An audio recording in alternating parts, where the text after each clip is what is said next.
Why are people so offended when they're lied to or cheated on or deceived? Because our psychology attempts to protect us. And in that, we have an adrenal reaction to deceit. One that we hope teaches us to never make the same mistake again. We are attracted to those people and things that appear reliable, congruent, and whole. We connect innately with the concept of integrity. As fitness professionals, we have a unique opportunity. Because our industry is so cluttered with fraud and misdirection, a commitment to that which is real and true gives us an edge, an ability to stand out. Integrity becomes more than a selling point, it becomes a force that allows you to attract and keep trusting clients. Look at the list of politicians who have fallen from grace.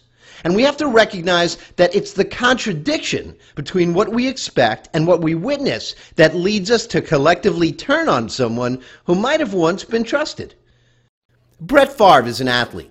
He was the subject of a short-term scandal involving texting or sexting or virtual exchange of sexual material. For a minute, the public reacted, and then it was forgotten. Brett Favre's audience still cheers him on. His autographed jerseys continue to sell. Much as Charles Barkley years ago said he never signed up to be a role model, we come to expect that athletes are perhaps outside the boundaries of stellar behavior, and in that, we're forgiving. Now take Anthony Weiner and look at his fall from grace. The harder he tried to convince the public that he was wrongly accused, and the deeper the contradiction between the evidence and the lie, the greater the ridicule. He lost integrity. Arnold Schwarzenegger's secret child? It was a blip on the radar, but it didn't have a major lasting effect. Why? Because we've come to know Arnold as a bodybuilder and womanizer, and we accepted that when he entered the political forum. So we weren't shocked. The story gave Entertainment Tonight and The View some material for a few days. And now, he's free to go make another action movie and prove again to be a huge box office draw. Or even Tiger Woods, who was a hero to so many before his self-induced fall from grace. This has nothing to do with what's fair and what isn't fair. It's just clear evidence that our attraction or our revulsion are affected by the gap between what we perceive and what we're told. If someone pretends to be loyal, honest, and trustworthy, we are immensely disappointed when we find behavior linked with mistruth. We aren't shocked by seeing Dennis Rodman wearing a dress or misbehaving on Celebrity Rehab, but we have a hard time forgiving the priest who has a homosexual affair. I think it's fair to say that the worst day for corrupt and dishonest politicians was the day the cell phone became a texting device and a camera, because the public had access to behaviors that were not intended for public display. So back to us. We have a power if we have integrity. When people seeking weight loss see an ad on TV featuring a media celebrity who did in fact lose weight, and when the celebrity reveals a commercial diet program as a solution, people listen. And if the offer is strong, people act. As soon, however, as that celebrity gains the weight back, the diet center cuts all ties. They know the distance between the promise and the outcome put the perception of their integrity at risk. That's why, knowing they have programs that in most cases provide at best temporary results, they maintain short-term contracts and are always seeking out the next spokesperson. Look at the mixed messages our public receives related to fitness and weight loss. One diet center uses the marketing hook, diets don't work, and then they offer their food program, which is actually a calorie-restrictive diet. It's amazing that people don't see the absence of integrity until it's pointed out. But in that lies our unique ability. We can point it out. And if we've built our careers educating people about metabolism and supportive eating, our ability to expose deception gives us an image of even greater integrity. There is a new wave of at-home exercise programs that are marketed based on their insane intensity.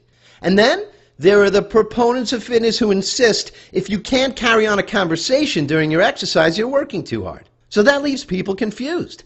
If you can close that gap and help people understand the keys to success, the limits of intensity, the importance of balancing load and recovery, and the difference between an athlete training for enhanced results and a workaholic who hasn't seen the inside of a gym in his or her lifetime, you get instant approval for making sense. Your integrity shines through. You can take some of your clients through intense in-your-face training sessions, while others find benefit at a modest pace, where they hover at around 70% of their max heart rate. The ads on TV shout out about our need for statin drugs, and the marketing literature, the doctors, and the magazine ads all lead us to believe that these drugs will help us because they lower cholesterol. If these drugs were wonder drugs and keys to restoring health, our challenges as a population with heart disease would be minimized. After all, these are the most commonly prescribed medications today. Review and share research that clearly indicates that 50% of people who have heart attacks have normal cholesterol, and you create that rift, that violation of trust people react to. You, on the other side of the fence than the drug companies, demonstrate how shifts in eating and movement can not only lower cholesterol, but more importantly, can lower risk by reversing inflammation, and your integrity shines. For us, marketing with integrity is more than a tactic. It's an integration.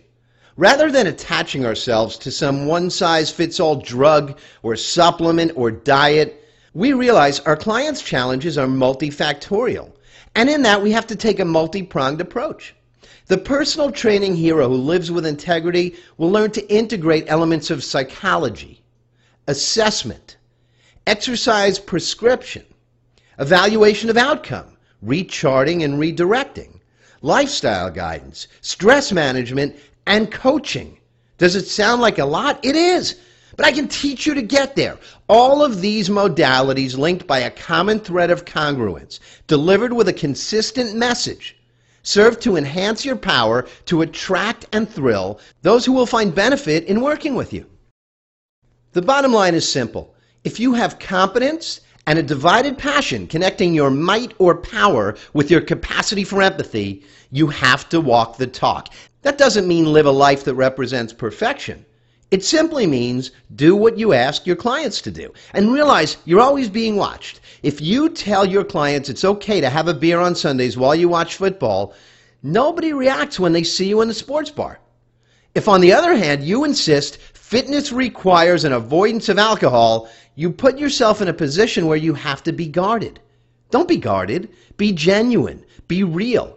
Be a representation of much-needed integrity. My Aspire program is designed to instill confidence, congruence, and the integration of the transformation tools we can use as personal training heroes to deliver consistently thrilling outcomes for each and every one of our clients. Join us for Aspire.